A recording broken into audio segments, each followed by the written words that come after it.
అందరికీ నమస్కారం అండి. మరి నేనైతే చాలా రకాలు సేకరించి నా కోసమని సేకరించి వాటిని డెవలప్ చేసి ఇప్పుడిప్పుడే సేల్ కని పెట్టాను. కాకపోతే నేను పెట్టి కూడా చాలా రోజులే. కాకపోతే ఇప్పటి వరకు అయితే నేను దేశీ విత్తనాలు పాతకాలమి 650 రకాలు కలెక్ట్ చేశాను. వాటిని డెవలప్ చేస్తూ మరి మీ అందరికీ ప్రతి వీడియోలో చూపెడుతున్నాను. మరి మీరందరూ కూడా నాకు సపోర్ట్గా నా ఛానల్ అయితే సబ్స్క్రైబ్ చేస్తలేరు. మరి ప్రతి ఒక్కరు మర్చిపోకుండా నా ఛానల్ సబ్స్క్రైబ్ చేయండి, లైక్ చేయండి, ఓకేనా. ఇప్పుడు మనం చాలా పాతకాలం సొరకాయ చూద్దామండి. దీని పేరు ఏందన్నది మీరే చెప్పాలి, ఓకేనా. మరి ఇప్పుడు చూద్దాం ఎన్ని కాసాయి, ఎంత బాగా కాసాయో చూడండి. మీ చిన్ననాటి గుర్తులన్నీ నేను మళ్ళీ చూపెడతానండి.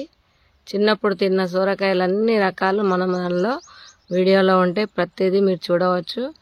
ఎంత బాగా కాస్తుందంటే ఇగో చిన్న చిన్న సొరకాయలు ఇప్పుడిప్పుడే పడుతున్నాయి, పెద్ద పెద్దవి కూడా పడుతున్నాయి.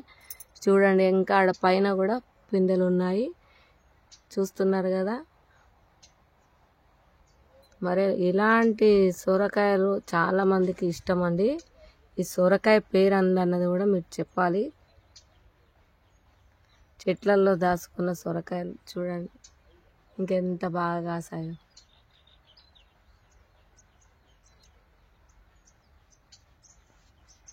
చూడండి ఎంత బాగా కాస్తున్నాయో.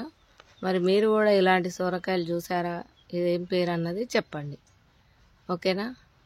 ఇక్కడ చూడండి చెమ్మకాయలు కూడా ఎంత బాగా కాసాయో. అన్నీ ఎండిపోయినాయండి, విత్తనానికి రెడీ అవుతున్నాయి. చూడండి ఎంత బాగున్నాయో.